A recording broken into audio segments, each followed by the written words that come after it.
Preparing to live stream the webinar. Okay, I think that we're live. Yeah, I see the live. Hello, world. Hello, everyone. Welcome to the present show. Hi. Hello. We have two special guests, good friends and partners of the present show, Eike and Anna. Thanks for joining. Lele is listening to us, but he can't join because he's taking care of some family stuff at the moment. Mm-hmm. So thanks for coming. Thanks for being on the present show. How are you two doing? Thank you. We're doing really great. Good. Thank you. So yeah, thank you for inviting us. Yes. You're welcome. We met these ladies, it was like 2-3 months ago, maybe longer, maybe shorter. But they contacted myself and Lele because they were writing a research paper, their master thesis, about corporate social responsibility, about the business world, about mindfulness. And they wanted to base their case study on what's been going on within IBM and mindfulness. So Anna, Aica, tell me a little bit more about who you are briefly, why you were interested in the topic, and what's mindfulness been doing with you. Yes, so Eike, I'm from Norway, just graduated with Anna from CBS, Copenhagen. I'm really interested in mindfulness because I've been doing some meditation myself before. I'm not really a pro, but I've been also researching the effects of it and the way that it's connected together in business. It really is something that's interesting because it's, I don't know, for me, I still look at the traditional part of mindfulness like it's, it shouldn't be coordinated to business. It should be like peaceful and zen, and business is like so capitalistic, just money, profit and everything. So it's really interesting how they can connect together and complement each other. Cool. Anna? Yes, so I'm from Slovakia. I was also studying in Denmark, in Copenhagen. We were both studying organizational innovation and entrepreneurship. And I was interested in leading people. I would like to have my own social enterprise in the future.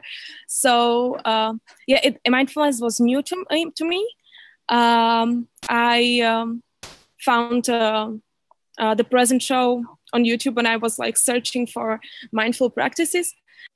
And what I was expecting from it was that I will learn new techniques to lead people and to get to learn to listen to people and also to have the right conversation with them so they are constructive, and that is it. Cool. So tell me more about your paper. How did that whole process look like? What happened? You graduated, so congratulations. I think it was a success. Thank you. Let's let everyone know a little bit more about the paper and some of the experience you had through it and the results from the paper. You want to start, Anna? So the beginning was amazing because we got to meet Patrick and Lele and also 3 other people from IBM, Adesio, Estella, and Toil. Thank you very much. All of you. So we were talking, I think, 1 hour each to each of you, and the conversations were amazing because we we were inspired by how mindful you are. You were super positive. You were thinking also about us, about the paper, about how your answers can lead us. And yes, there was not a lot of literature in this topic, like mindfulness and corporate social responsibility. So we were kind of inspired a lot by what you said. And then you can continue, Eike. Yes, because firstly and foremost, we wanted to explore a bit on what makes employees happy. You spend your days, your whole day at work, and you just have some hours of your own life individually.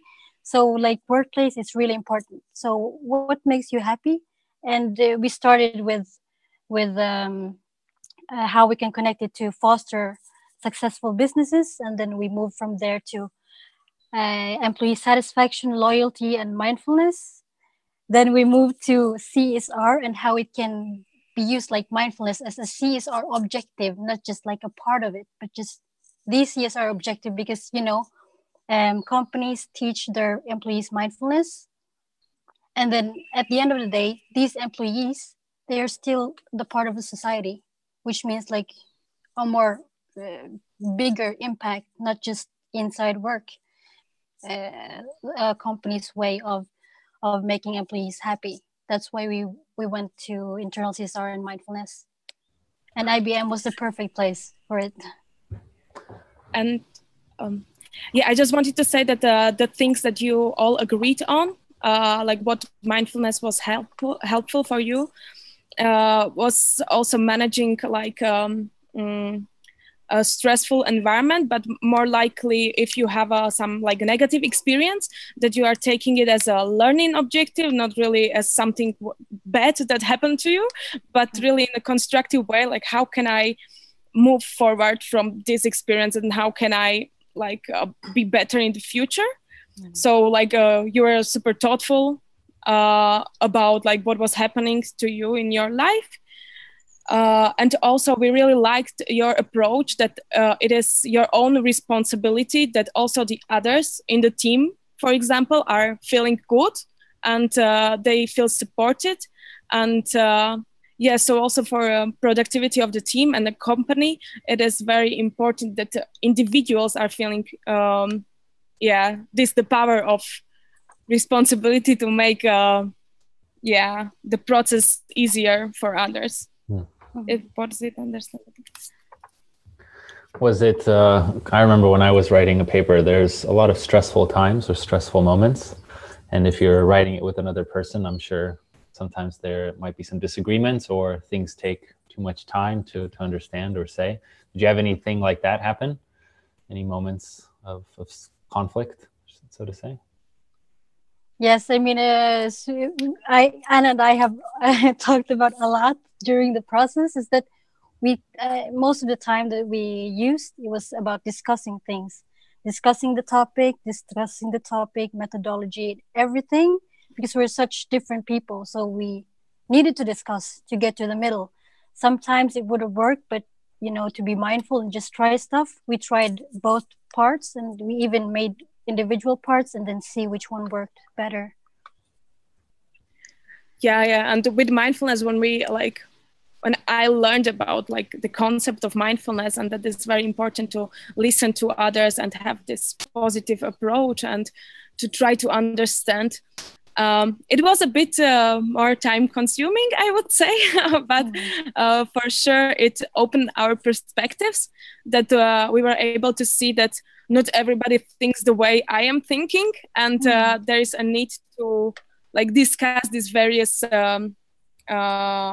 approaches and find some middle way. And also what happened, what helped us a lot was that we, with mindfulness, that we didn't really argue. We were discussing, like, I think in a constructive way. Yes. We had different opinions, but yeah. Yes. We were noticing, like, when we were noticing that, sometimes things heats up, and then now I'm starting to scream. Okay, just breathe out. It will be okay. Then you can explain the situation a lot more better. Yeah. And it happens often, right, that we're working, or we're in, time is very big. So we have time constraints, right? And we're working on a plan or in a business or a project. So it's good also to set up, kind of rules, right? Everyone gets to share their opinion, but you have a minute, and then we have to decide, right? So we're given a set of variables and data, and we can't analyze all of it. And we still have to make decisions based on that. And if we're fully aware and mindful in that minute when somebody's discussing, and also when we're talking, then the amount of data will be more clear and it'll have a higher quality to make that decision. So we sometimes we said, like, okay, I'm not angry, I'm just trying to explain it a lot more better. Like, please, don't. I'm not aggressive. I'm just really passionate. Yeah. Nice. And also for me, it worked that when I knew that I can't really express what I'm thinking, and maybe it can be hard to understand, I looked for like videos or some other sources. How can I like explain what I want to say? So yeah, I think that it is also mindful that we are not just like thinking one way, but also look for other sources of inspiration. Can be like, yeah. We all, we learn differently. Some people are visual learners. Some people like to hear. Some people like to discuss. Any results from the paper that you could share with us? Any conclusions? Yes. So maybe we can talk about the conclusions that we presented on our oral. Mm-hmm. So we found out, like in the individuals, of course, we really found the correlation with mindfulness in enhanced openness, enhanced understanding, and acknowledgement of personal responsibility. Those were 3 results when it came to individual. And also Anna can talk about the environmental part. So firstly, enhanced openness. What we've studied when we started this is the four, 5 internal CSR objectives of IBM, which was diversity, inclusion, well-being, leadership development, employee support, and etc. Mm-hmm. So we kind of put those internal CSR into the results of mindfulness. So for example, enhanced openness, you're open to everything around you. That's why, same thing as you said, that you become aware of the lack of diversity, and that's why you made it diversity of the mind instead, because you can take it physically. So when you're open, you become aware that, oh my God, there's just these type of persons here. We don't have diversity, or you become aware that a person with this disability is not really incorporated inside the company. Like there's no automatic doors or no elevators, that kind of stuff. Right. And it's enhanced understanding is also about, when you see these things. For example, Lele, he was aware of that his hearing impaired colleague. Mm-hmm. It was not really the internal videos were not really texted, so he did it. He did this initiative individually, and also engaged other people. So mindfulness can also help you become aware of this stuff and this lacking inside the company, and make you do something with it, support your colleagues, and yes, make the internal society better. Anna, environmental stuff. Yes. Yeah, and also the acknowledgement that it is not really helpful when you wait from somebody who is, for example, your manager, or even like even more superior, to make a change. But with mindfulness, you kind of have this responsibility that I can also start a movement. I can go to my manager and tell him that, look, in our team, there is this and this issue, and maybe we can try something else for what can work more. So yes, this kind of like acknowledgement that I also have a power to change things. This was like very interesting also, like for me personally, to find out that also like I don't want to use smaller employees, but the regular employees can bring a change to a company. Just by the personal responsibility, yes. And also that there was discussions.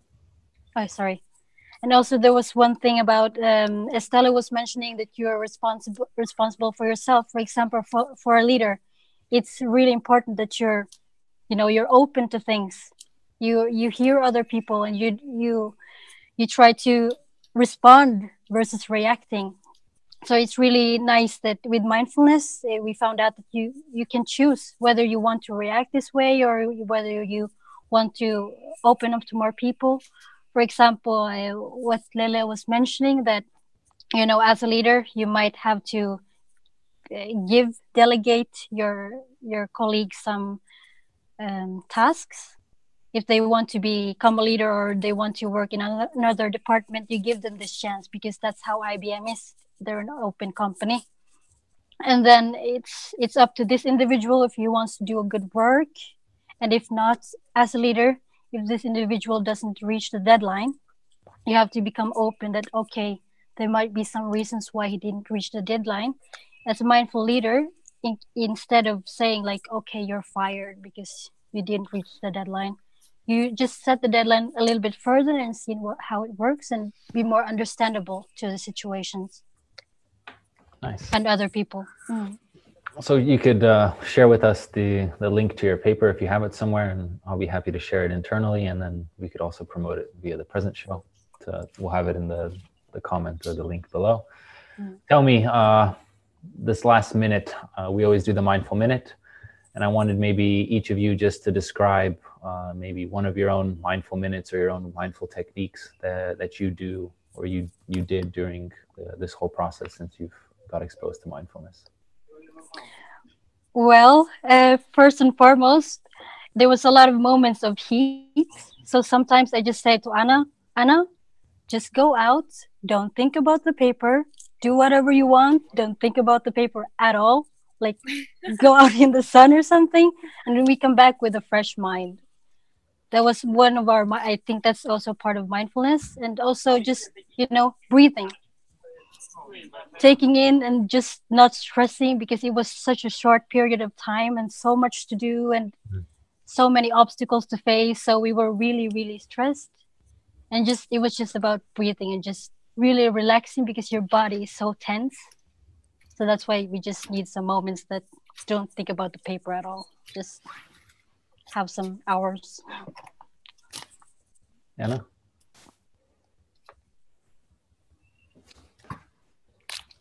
Anything to add, Anna? Yeah, maybe I would like to share my mindful practice. Like, for example, I really like to appreciate the beauty of small things. So for 1 minute, if you can just take whatever flower is like next to you or go find some and just appreciate like how like the structure and the color, and just like really don't think about like anything else, just like this one flower. Nice. Thank you so much, ladies. Thanks Thank you everyone so for much. watching. It was great to hear about your mindfulness journey, and we hope to be in touch and talk in the future. Everyone, have a most mindful day, and use some of the techniques that we heard from the ladies. Yes, thank you so much. Thank you. Thank you.